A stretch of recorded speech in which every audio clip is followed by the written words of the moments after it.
Welcome back to Shanghai, where we just witnessed two best-of-3 series being played live here from the Super Brand Mall Arena in Shanghai. But we've got a special surprise. So Reds, let's get rid of these. We don't need them anymore because we've got a brand new game going on. It's going to be LGD taking on Sunny. It's going all the way to game number 3, and we're going to cast just that. It's the bonus stage. You didn't expect it. It wasn't advertised, but who the hell cares? It's a free game for you people as we're in Hangzhou Stadium. And straight into picks and bans we go. It's currently 1-1 LGD against Sunny. First match we saw Sunny was absolutely style an LGD in front of their home crowd. In the second game, Imp and PYL popped up and were able to carry the team to victory. Now, game number 3, already a couple of bans coming through. Malzahar, Zoe, as well as On have been banned out by LGD. And we have Azir as well as Sejuani taken away, and I believe that's a Kog'Maw. Yeah, it is. 100% that's the Kog'Maw ban. So immediately the Rise being picked up, just for the context for people who haven't watched this series, it was successful for the side of LGD. They picked it up for themselves and they found a win off of it. This is Yuki coming in, of course. Remember, they don't have Cool. This is the first time the audience is getting a look into LGD in the English broadcast here, where they have two brand new, very green mid laners, Yuki and Nanji. So we get to see a little bit more of Yuki and if he can really support the team, if he can actually lead it with this Rise pick here. Let's see what he can do heading into this next game. Jarvan and Tahm Kench were picked up by Sunning. Braum being locked in by Amy, and now waiting to see what the final pick for LGD will be during the first round of drafts. And Tahm Kench is a good takeaway here if you're Sunning Gaming. Yoon has really made a masterpiece of the pick last year. This year, it's 100% picked or banned here. It's such a good pick. LGD won with it with PYL in game 2. So now that they have it, it's going to be a real interesting draw to see what LGD tend to do in the bottom side of the map, because that's how they won game 2. LGD's final pick in the first draft rotation is going to be Gameplay. We've seen it played a couple of times here today, whereas Sunning will respond with Ezreal as the AD carry pick of choice. Yeah, it's a comfort pick for Jinwoo here. He wants to play carries. He won with it in game 2. It's just kind of, that's how it feels like. This is the big thing here, is if you win with it in game 2, you draw a comfort with it, nothing was wrong there, pick it up again. Now, heading into the second ban phase between Sunning and LGD. Sunning really taking their time with this one. Take away Kalista, banning out Imp's champion pool, which seems smart, Raz. Although we didn't get to watch too much of the last game, Imp was the one that carried his team to victory. Vitamin is the instant response from LGD. Yeah, I'm wondering if the Varus is going to follow up as well. Imp has been playing it the entire series long. You'd want to start really cutting into those picks. Kalista's an interesting one. It's actually Sivir. That's really surprising to me. I know that Imp is the one, like one of the only AD carries in the league that actually plays it, but I would say Varus, just because you have I would say the edge on the matchup. You have the range. Sure, Ezreal has range too, but you have wave clear, and we've already seen with the first 2 sets earlier today what the Varus wave clear can actually do for you. And Imp actually played Varus in that last match against Sunning. So yeah, it's surprising that Sivir's the final ban coming out from Sunning Gaming, whereas Cassiopeia is the final ban from LGD. I mean, it just comes down to the fact they're afraid of what Sivir can do with the composition. Ryze can run at you. You don't want that happening. So I can understand the fear from the coach, the fear from the team that you don't want Sivir being put up, but we talked up Varus so much here. It's not a surprise at all that now that Imp gets that opportunity, he's going to pick it up for himself. Instantly locked in by LGD, waiting to see what their final pick is going to be. But what the heck's happening in Hangzhou, Raz? Because Camille's made it all the way to the final pick rotation for Sunning, something we never see. I don't know, man. I wish I had another cue card that I can just throw at the camera once again. I actually have no idea how it fell so down deep here. And that's Shyvana being locked in by LGD as the final pick. We've seen a Shyvana ban, but we have not seen one played just yet, and we get a Kassadin as the final pick for Sunning Gaming. This game is fun. This is hilarious. I mean, we've seen a Shyvana a little bit while back in Korea. It was one of those picks that came out. I believe it was during the Kespa Cup. You know, don't quote me on it. I remember it very vaguely. But I've been seeing that pick go around in solo queue, and I despise the pick. Not because it's bad, but because it's bad to play against. If she's just like farming so quickly, she's going to be going towards her items, and she punishes teams that really can't get an early game going quickly. Sure, she doesn't have that good of a gank presence, but if she's not farming that quickly, she puts you on a timer. She puts Jarvan on a time, because team fighting against Shyvana 30 minutes into the game, as a Jarvan, you feel inadequate. especially if the Shrine is able to pick up a couple of dragons here and there throughout the match. We saw the Camille pick come out from Sunning Gaming. That is going to be a top lane Camille, so expect the comment, expect the harass up against a Gangplank Jarvan heading into the jungle. What do you think about that top lane matchup though, Raz? The top lane matchup is spicy. I mean, GP, sure, he has the ability to farm fairly cleanly in the lane. A lot of people have actually in the LPL so far has been picking GP into the Camille, but remember what that actually means. Camille has dive threat. Who does she have? Jarvan. A lot more dive threat. Probably gonna have some stopwatches, and she has a Cassidon with TP as well, so it feels like that top lane's gonna be under a lot of threat. Let's see what Sunning Gaming can do up against LGD here. Remember, they picked up game number 1. Although we know we did not broadcast this on the English broadcast, it was a one-sided affair for Sunning. LGD were able to fight back through their bottom lane in game number 2. And is that where we're going to be looking once more for LGD, Raz? It always comes down to it. Even though in the picks you think about the top lane, when you think about Sunning, you think about Xiao Al. But when it comes down to LGD, it's always down to Imp and PYL. That's what it is. Because they have superstars in that position. For PYL, he's been slipping lately. And that's why it's kind of sad when it comes to PYL and how his last years have been. But when victories do come through LGD, it's off Imp and PYL. And earlier in the week, we saw LGD open up their brand new arena from Hangzhou, and they opened with a loss, Raz. Yes. So now they have the chance to redeem themselves in front of their home crowd against Sunning Gaming, who a lot of analysts on our desk have rated pretty highly going into this split of the LPL. Yes, I have as well. I mean, I love myself some Knight. I loved how Knight has been playing in the LSPL. The crowd's going in there. There we go. I mean, it's there. Somehow, some Sunning fans have crept into Hangzhou Stadium. Unharmed as well. I appreciate them. But back to it. Like you talked about, this is the second series that LGD has had in their Hangzhou Stadium. They cannot lose. I've heard rumors about how it felt for them to get smashed by Jingdong in the first series in the season opener for them. It feels bad. It's never been done in the LPL before, having a stadium in your name, and when it finally happened, they lose like that. They have to rewrite that. And we were watching the second series, I believe it was Snake versus FunPlus Phoenix, when Snake opened up their arena. And we were saying, oh no, it's the curse. LGD lost it, now Snake were losing game 1, but they were able to pick up the victory there in game number 2 only. It's turning into a meme now. You're kind of afraid for what's going to happen in Chengdu. Well, I'm just putting that out there. Well, let's see if that curse continues, because a loss at the LGD Stadium to kick things off, a loss at the Snake Stadium, and now they're fighting for that third and final point. We're heading into the third and final match of Sunning against LGD. You can already see FLICKR starting at his own blue buff, moves straight away over towards red, but top lane Xiao Al gets a ton of harass over towards the Gangplank. Hitting the jungle even harder. It's really good from FLICKR to be able to notice that this was happening, that his red buff was getting stolen, get a whiff of that and go towards the red buff. But very smart from PYL to kick him out. So you're not here, you don't have a backstage pass, get the hell out of here. So, in the end, suddenly FLICKR just has a blue buff. He's getting triple buffed unless he can find a way to magically get into the enemy blue. Nah, he's looking to have a deficit early on going up against the Shyvana. Yep, good play coming out from PYL, rotated over towards the red buff to deny FLICKR from taking that one away. Now he's stuck on his wolf camp, whereas Amy will be able to farm up quite nicely on the Shyvana. Something you mentioned earlier, Rez, Shyvana will be able to farm, and it does get quite a hassle for the opposition to deal with. Yeah, I mean, it's the most uninteractive gameplay, honestly. It's not getting people off their seats, noticing that Shyvana is going to be able to clear her entire jungle out, the Scuttle Crab as well. Just try and take as much farm as possible and maybe just solo out the dragon when she gets the opportunity. But it's happening, and Jarvan's got to do something about it. Now you can see the trades top side of Matt Gangplank standing on the top of his barrels in case Camille does just that, jumping on top and getting some damage in with the Comet. He's going for it again. Once more. If once you don't succeed, you gotta try again. Oh, he's afraid. He doesn't want to do it. No, he went to check Raptor Camp. Raptor Camp was taken away by Amy. Red buff's still up though. Yeah, he doesn't know about that. He probably saw an opportunity to perhaps gank mid lane with how Yuki's been pushing this one out, but he's just not finding it. It feels way too hard to be able to get that down.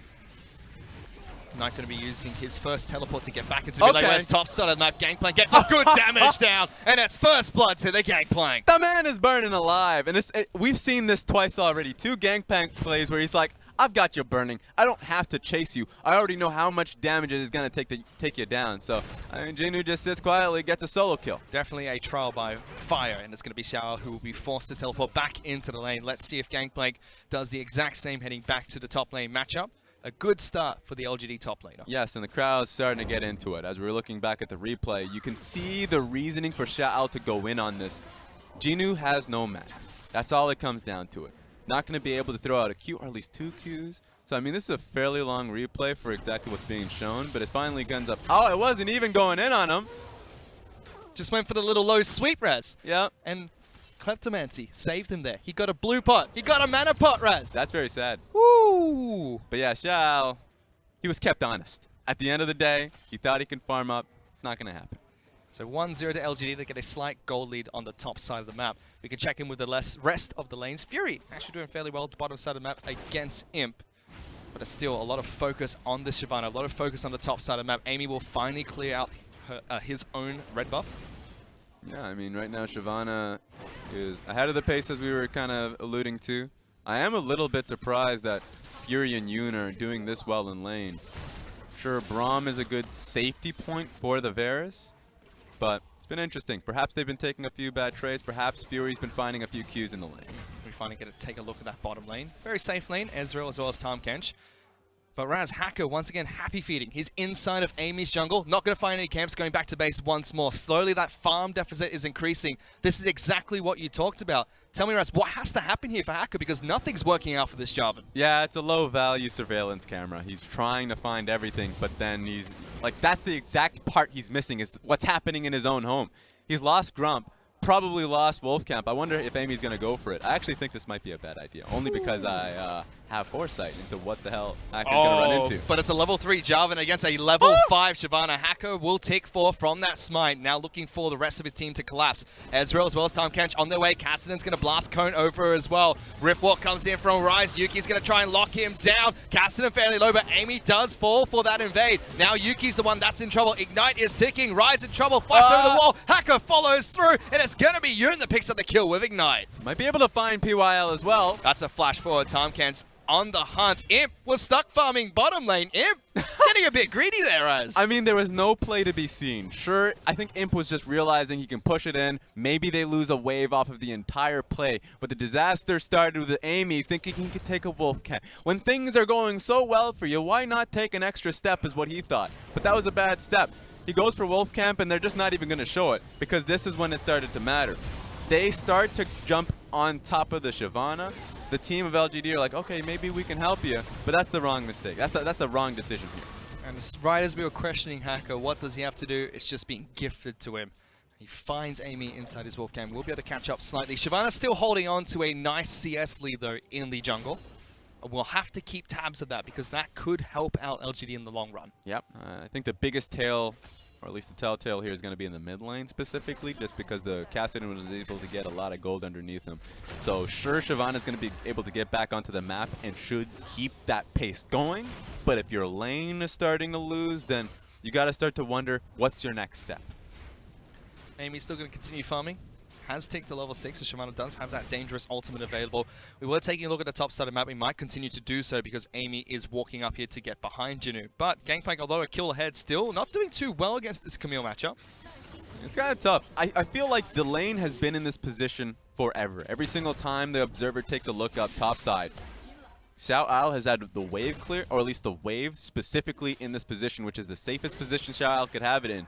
He can check it and push it if Jinude decides to push the wave in, and he can tank the wave so he doesn't necessarily need to, or at least doesn't need to let it go into the turret. Because if GP just tries to walk up to and damage him, he gets an all-in in his face. And this is not good for Yuki. You can see one combo from Knight takes him down to half health. He tries to respond as much as he can against the Kassadin, but just doesn't do as much damage at the current state of the game. Yeah, right now, Yuki just has a lot of mana underneath him, so he can look for those trades, he can consistently push. And Knight, sure, he has half mana, but he has to think about what that actually means, because of his ability to clear mid-wave is pretty difficult. He'll have to expend a lot of mana, which means that he's just going to take it and sit under turret for it. Blue buff has come up for both mid laners, though, so we'll have to see if Hacker or Amy are able to gift those over to their mid laners, both of which do expend a lot of mana here. First one will be Yuki. He picks his up right away. Back on the map immediately. You use this TP for it. That's the beauty of Spellbook. Gotta love it. Whereas Knight is running TP but does not have Unsealed Spellbook. So yeah, that'll be on a slightly longer cooldown. That's the thing about Kassadin. You can just end up going straight towards the area instead, just because TP is going to have value for you no matter what, right? If you're a Kassadin, you want to be split pushing later on in the game, so what's the point of trying to go towards a Ghost if you're already that mobile? So it makes sense for Kassadin to just stick to TP throughout the game. There's nothing that's necessarily going to lock him down other than the Varus and Ryze, but even still, you would say, well, you're Kassadin, you're going to be fairly tanky, depending on Knight's build, because most Kassadins have been going Abyssal Mass. If he doesn't, then that's questionable. Well, he finds Yuki again. They're going to go for a bit of a trade. This time it's Knight that gets the worst end of the trade, but just back and forth between the two. Nothing too drastic just yet. They're just going to go at it, Raz. They're not happy with one another. Yeah, but ultimately this game is kind of slowed down in the sense that, you know, it's not too bad for LGD. The early step mess up, the misstep coming in from Amy, that was worrying, but Suning Gaming haven't actually been able to do anything from that point forward, which is great for Amy, because now Amy can actually slowly, he can clear up his waves, and then he can actually start to rotate or at least refocus the game towards the Dragon. We do check in with the top side of map again. Juno really relying on these Kleptomancy trades to get some form of potions to keep himself sustained on the top side of the map. Yeah, Even went for the corrupting potion earlier.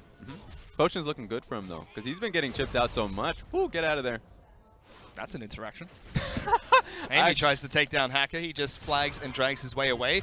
Now it's Yuki that's in a sticky situation here. Tom Kench coming into the mid lane as well, but goodbye. Goodbye. That's the greatest thing about Stopwatch Ryze. It's the freedom to do that at level 8.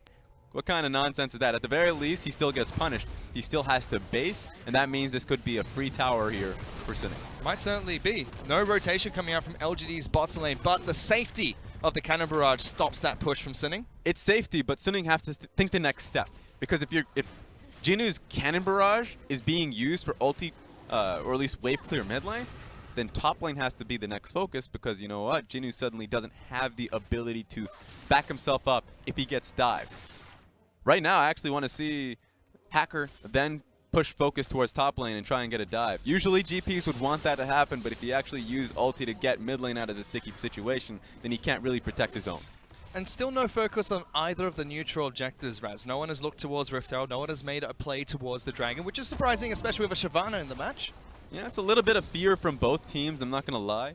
Both teams, Suning specifically, if you get a position like that, where the first kill goes down, and if Fury and Yoon are looking that good, there was an opportunity for Imp and PYL to get dived, but it never really came about. They didn't want to use Knight's TP to get a fight going. It felt like if they used it, then suddenly Jinu would throw ulti, then Amy would be there, and 100%, if Amy shows up with full rage meter, that's a lost dive. You can't do that. So that fear is going to permeate. It's actually going to be difficult for Suning to ever look for a proactive play because they don't know where Shyvana is. Yoon forced to flash away from the ultimate thrown out by Imp there as he was caught warding inside of LGD's jungle. But the bottom side of the map, Fury's been doing well, has picked up a lot of gold through Kleptomancy, and has his Iceborne Gauntlet and Tear of the Goddess stacking. And so they do have a decent amount of priority over the bottom lane for now.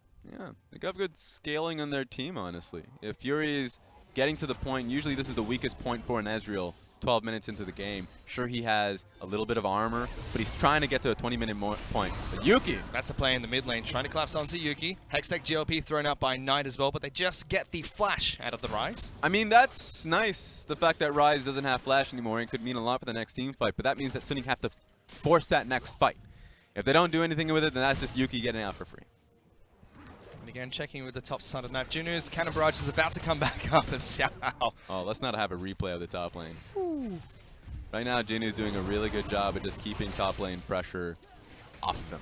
But there could be a play made towards bottom side of the map, because Yuki has used his teleport to get back into the mid lane. Imp has been forced out of the bottom lane. This could be Dragon picked up by Suning, and potentially bottom lane out to turret as well. Yeah, Dragon would be a very safe call here from Suning because they don't necessarily want to immediately be bottom lane. You can already see where Shyvana is. If she tries to push that gank off, it would be successful. So they're getting both for the price of one. I mean, they get at least with the price of two with one play, one move. So free Dragon, free bottom lane. Really nice start from Suning. You have to remember that Suning also have decent damage on the mid lane outer turret in that earlier push. This denies a Dragon away from Shyvana and also puts a Mountain Dragon in the back pocket of Suning. Top side of the map, Xiao Al still doing fine against Junu in the top lane. We expect this to continue for some time until gameplay starts to tick over with more items picked up. Yeah, and this is kind of time ticking for Shyvana, because if these towers are starting to go down, then that's more vision being encroached upon her own jungle. And it's LGD that make the first proactive swap. They send Imp and PYL into the top lane to try and push down the top lane outer turret, sending Gangplank into the prolonged lane in the bottom lane. And with the dragon being taken down early on, a lot of the objective pressure is going to be on the Rift Herald. So now if this push is being made, and if it doesn't necessarily turn into a tower for Imp and PYL, it could very easily turn into a Rift Herald for Amy, which I love to see, and would be the first, I would say, proactive play that they can make with it. It would be a great gift to them to be able to put it in the mid lane. There's a teleport being used here as Knight trying to get behind Juno. Juno's running down the longest center part of the lane, but he was spotted out by a ward, so Juno should be able to get back to safety. Yeah, good look. Will be wasting his teleport. Amy now chasing down. Hacker throws out the dragon form. There is a blast cone. Can he get over the wall? Oh. He does and escapes. That's a misclick. Don't look at him. Amy still trying to hunt him down. But Hacker was able to get out, Raz. Kind of. Was a little bit scared. I would say kind of, because Shyvana is still there. The bottom lane is still looking, or at least the dual lane are still looking to knock on the top lane tower. So it's just still very unsafe for Hacker. It's very unsafe for Suning in the top side of the map. But yeah, he's out. He's alive. That's all you can really hope for, I guess. And now the item advantage is massive for Juno. He has a Trinity Force complete just to the phage that was picked up by Xiao, but there's a caster in the back pocket of the top laner from Suning. There's the cannon brush from Juno just trying to create some distance. He's trying to go 2-on-1, pops his own Hourglass. Xiao jumps back in. This should be a kill for Suning, and Knight picks that one up. Yeah, there's really no hope for him. He was trying to buy for as much time as possible, just so they can stick down there. You know, hopefully LGD are getting something in the top lane. Not actually happening. It feels like that's just a free pick for Suning. So LGD going to try and push down top lane outer turret. Two members of Suning were in the bottom lane. Xiao still has his own teleport, so he can move up to the top lane if he's required to do so. Just a lot of non-committal wave clear, like Ezreal ulti being used on the wave here. It's so difficult for LGD to find any real damage, real problems here on the top side of the map. That turret's free, so it feels like Suning Gaming just gets so much off of just Knight's one movement. Go bottom lane, get a kill, now go back to mid lane. Really nothing happening for LGD. Two turrets picked up already by Suning Gaming. None for LGD. That creates a 3,000 gold advantage for the red team. Hacker even getting some counter jungling done against Amy. He's already picked up his Cinder Hulk. Will be nice and tanky as this game goes on.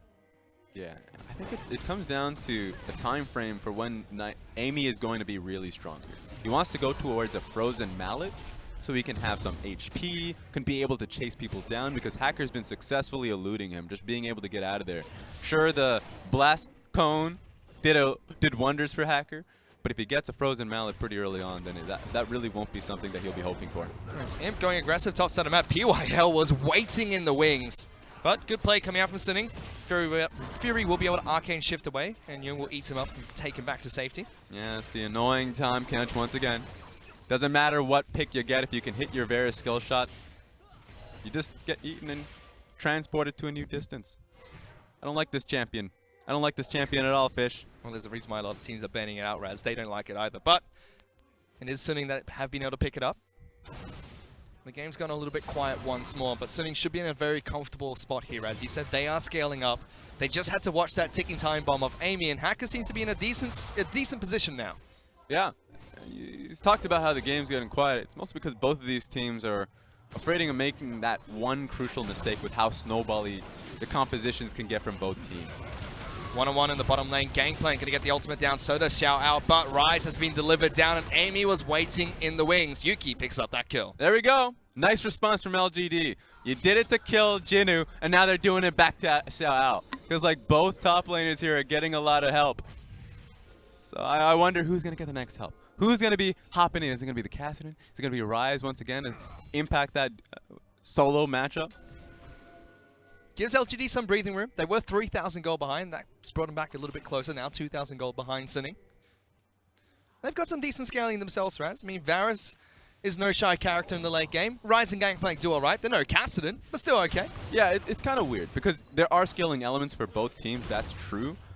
Ezreal, we already mentioned it earlier on the desk, has the highest damage per minute of the LPL so far in terms of 80 carries, most picked 80 carry. Once you get to your item break points, usually takes about like 23 minutes into the game, which is pretty close to have those 3 items for you, Blade of the Rune King, Muramana, and Iceborne Gauntlet. That's when you start doing real damage. But the problem does come into the fact that how can LGD kind of position barrels? How do they position these fights? Because they have to have the right proper positioning. And if Amy can find that one target, it's going to be hard for Hacker to play frontline. Xiao getting some good damage onto Amy inside of Sunning's jungle. And you know, as you mentioned, the Ezreal pick, Iceborne Gauntlet, as well as that Blade of Rune King and the Muramana picked up. As soon as those items are complete, it's going to be much easier for him because there are no tanks on LGD's lineup except for PYL. Yeah. So Amy's gone for the Devourer Enchant jungle items. That's true. It mostly comes into how you set up the team fight, because I think Sunning Gaming, they need to be able to get the necessary poke down, and it will last. Like, get the poke onto Shyvana, she's not very tanky, it will hurt her. You get the poke down on anyone else, they're not tanky as well, unless if you get it onto Braum, then that's a problem in and of itself. Like, there are setup opportunities as well as Knight, and if they can find that opportunity, then it is a snowball. They can start like jumping on top of them. Knight, or at least Fury lands Qs, can still essence forward onto the enemy team. Same with Knight, has presence of mind, of course, so he can look towards this. Oh, Hacker flashes over the wall, is able to get the ultimate down onto Juno. Juno will flash out of that one. Just trading summoner spells in the top lane as Knight and Juno went for a little bit of a brawl. Ping's going down onto the Ocean Dragon. Amy wants to pick up the first one for LGD of this game, buffing up not only Shyvana, but also the rest of the team with their first Elemental Dragon. And that'll help them. It would have been a little bit damaging if Suning Gaming were able to take that. But now that LGD have it for themselves, it does mean that the initial poke that we were worried about with Fury no longer it's not that bad. You can actually kind of just play it back a little bit if the poke does land, and you can heal up from it. Fury flirting with danger right there. It's Tom Kench going deep into the backlines against Imp and PYL. Locked down instantly by the Braum passage. Raya's going to try and jump into this fight as well. Fury stuck atop of the Braum ultimate, but Xiao jumps to the backlines, locks down Imp inside of his own ultimate. He's going to try and carry out this fight, but Suning are just way too strong, taking down 3 members of LGD. At first I was worried. I don't know why Yoon was the only one that came into it, but the moment Camille just drops into it, uses her ulti, nowhere for Imp to go, then you have 2 assassins in front of you. Kassadin and Camille do way too much damage for Imp to be able to protect himself. The forced team fight works out for Suning Gaming. They move straight over towards the Baron Pit. 2,000 health, only Rise as well as Gangplank here to try and take this one away, but it is Baron picked up by Suning Gaming. Junu's going to fall for that one as well. Yuki's trying to run away. Big play by Suning Gaming. And it's starting to look very similar to game 1. 7-2, Suning Gaming find the opportunity and they're starting to make it work. So it just feels like the composition. We talk about Camille being a broken champion, being a champion that's too hard to work against, and I would say in these team fight situations, and it's starting to come true. Usually, I remember last year when Camille was a big deal, it was like Camille and Galio, right? You have so much front line, how are you going to be able to deal with it? In this game, this composition, it's more so, that's a lot of assassins in front of you. I don't know if you can survive, not so much the tankiness involved. Here's a replay of that fight, right? Let's break this down. What happened? Because Yoon went in alone, and then suddenly everyone from Suning were here. Yeah, this looked really good for LGD. They thought they had free damage on top of the Tom Kenchi. And you was like, okay, they go all in on it. And the moment they go all in, Camille breaks up the fight. The best thing about the ulti from Camille is her utility. Just kind of breaks everybody else apart, and suddenly it's just Imp fighting for himself. Yuki can't deal with it as well. Or they can use it like this to lock down 1 member of the team. Junu, Deja Vu, as 2 members from Suning Gaming collapse on him in the bottom lane. They're going to push through a Baron buff. I like this duo. I just love the fact that Xiao, Al, and Knight are just working as a team everywhere they go. No one can survive that. Even tanking up the turret slightly here. Suning Gaming throw down Rift Herald with their Baron buff. It's a disaster at best here for LGD, Raz. This is not looking good in the 3rd match. And Knight doesn't even have his Lich Bane. That's what's so crazy about it. Doesn't even have that much burst on top of him. He's just kind of has that utility, has the Zhonya's Hourglass. LGD have to do something, but the answers are starting to run out. Poor Rift Herald didn't even get a single useful charge in that entire push coming out from Suning, because they were just that quick pushing down the bottom lane turrets. They're going to recall, they're going to spend their gold and make their way for another push against LGD. Just playing the role of an intimidating bodyguard, really. This kind of shows up. What are you going to do? He's just so big. That's what happened. That's his role in this fight. Well, unfortunately, Rift Herald doesn't get a chance to dance today, as Suning do try to make the safer play, so to speak. Go back to base, pick up more gold, use that gold advantage that they have, which is 9,000 over LGD, to increase the lead and make these pushes much safer. And this is when you look towards the team of LGD and you wonder what's going to bring them back into this game. It's a 10K gold lead in favor of Suning Gaming, but LGD still has a lot of kill potential. They still have a lot of threats. Literally everybody except for Braum is a damage dealer, so that they don't have the damage yet. Maybe if they get to the 50-minute mark, but that seems difficult. And Jinu, instead of going towards the Infinity Edge, go towards more crit. Like we saw Essence Reaver early last time, he has the Yomu's Ghostblade. Oh, PYL's been caught out once more. Fury trying to get the Iceborne Gauntlet stacks onto him. Good damage onto the Braum, but not enough to take him down. He escapes, burning his flash to do so. And with PIL that low, don't know how you protect this turret. They're even moving. They have the option to move towards the top lane tower too. These are 2 towers being threatened by Suning Gaming. And only a single turret picked up by LGD throughout the course of this match. Now 11,000 gold is what separates these two teams. Suning are pushing on not only mid lane, but top lane as well. You have Camille, you have Jarvan, you have Kassadin, you even have the big time Kench. This dive is going to happen, and I don't know how LGD are going to be able to fend it off. Let's see if it does. Suning still pushing on 2 fronts. Now even sending Knight down into the bottom lane. His teleport is available, and that Kassadin is now incredibly mobile. Yep. Knight's even leading in that massive super minion wave too. I wonder what Suning can do, because they should dive. That's how good their composition is. But they don't necessarily have a GA on the Jarvan. Sure, he's gone tanky, but if they make one mistake, there's no real free way to get out of it.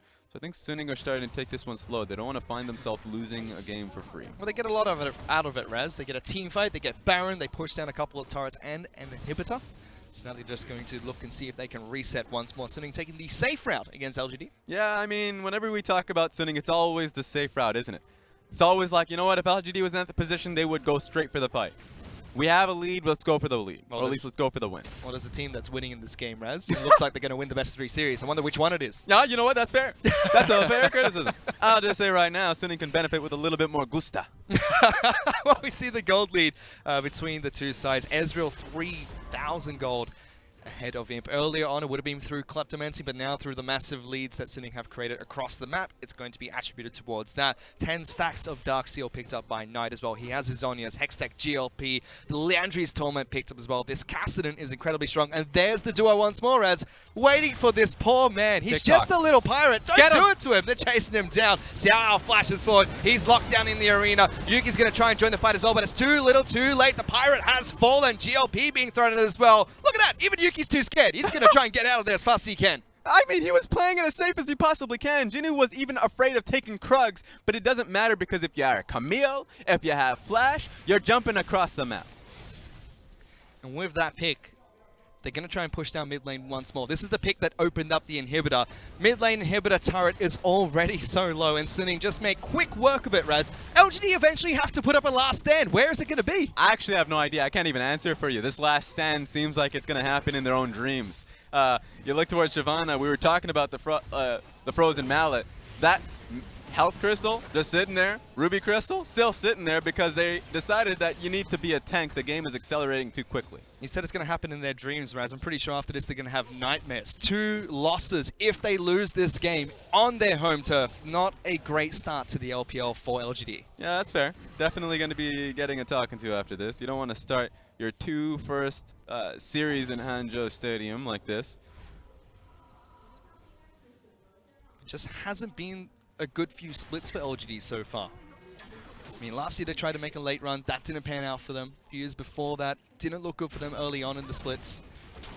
A recurring trend almost for LGD, whereas Suning, starting off strong in the LPL so far. Junu once more, getting caught out by Knight. Doesn't have his buddy of Xiao out there, but frankly, doesn't need him. Yeah, doesn't even matter.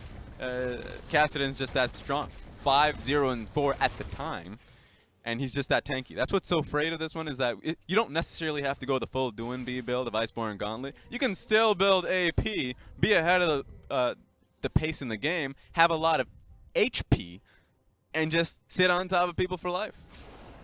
Baron buff has once again respawned, and guess who's dead, Raz? It's Junu once more. So Suning are going to be able to take this one down. 4 on 5. No contests coming up from LGD. They sacked the Baron. But again, where's that last stand, Raz? They're just waiting for a mistake from Suning Gaming, and none is being made. That's what's scary when we're talking about Suning Gaming. We were pretty hyped about this team coming in. The new faces, the new players. Of course, Tian's not being played here, so it's just Knight right now. But the team looks like they're starting to gel.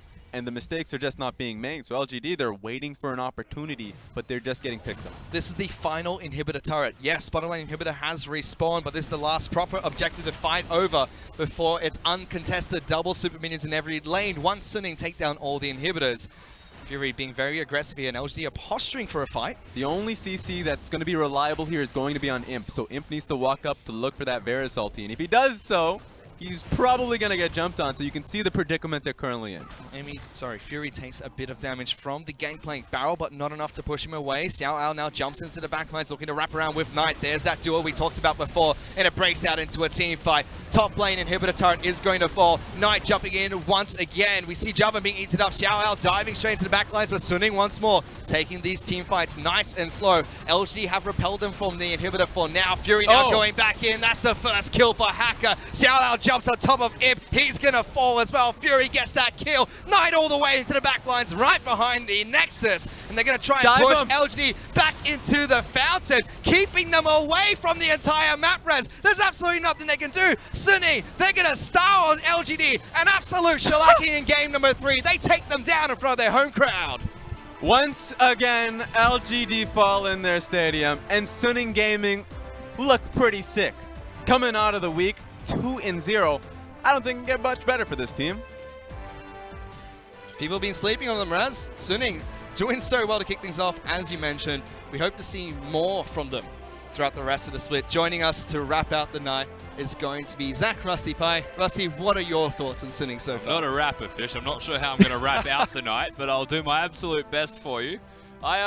We just before this game started, we were talking about Suning Gaming on the desk with FLICKR and Impulse, and I feel like, and I said they're a top 3 team potentially in that group, at least fighting for 3rd place, and a performance like that shows that, if nothing else, they are very good at playing League of Legends. Yes, I was interested to see how they would be playing today, just because the last time we saw Suning, there were some weird points, like Knight was not having a good time in the mid lane with Zoe. But this is a time we get to see Knight playing well. We get to see Xiao Ao really going hard in the paint. So I just love what I see from Suning Gaming today. Yeah, not just Knight. It was Knight working with Xiao Ao as a duo, going around the map, assassinating everyone. He had a Magi Soul Stealer at the end of the game, by the way. I saw the conflicting emotions going through the Cassidon's mind as I've killed Gangplank like 3 times in a row now. Yeah. Nothing's stopping me from doing it a 4th time. But we're about to have one last team fight and the game's going to be over. But I don't have enough money to buy a full item, so what do? Well, I've got 10 stacks on a Dark Seal. We may as well just get a Mejai's. Yeah, I mean, if you have Zhonya's Hourglass and if you have the HP from Leandri's Torment, you're just not going to be dying. It's just not going to happen. We saw him dancing around the GP, so why not?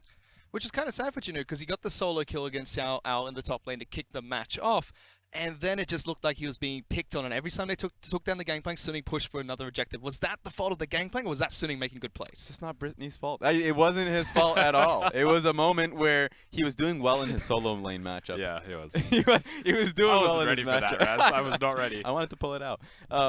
But yeah, he was doing well in his matchup. He was the only one who was really doing well in the matchup. And so that was really a difficult position where you have Cassidon and you have the Camille, and at that point when the towers are completely destroyed, they're just going to be running freely. Yeah, and I wrote it during the draft phase. Bot lane, rotate from 6 to top lane and kill Gangplank. Well, it didn't even need to be bottom lane in this case. What actually happened was they went to mid, they unlocked Knight, and then Knight went up there as well. And the thing is, no matter how well you play top lane, if everywhere else on the map is losing, eventually it's going to spill over to you. We saw it from Mouse on Rogue Warriors in the last set, just as much as we saw it in this game here for Jinu in the top lane of LGD.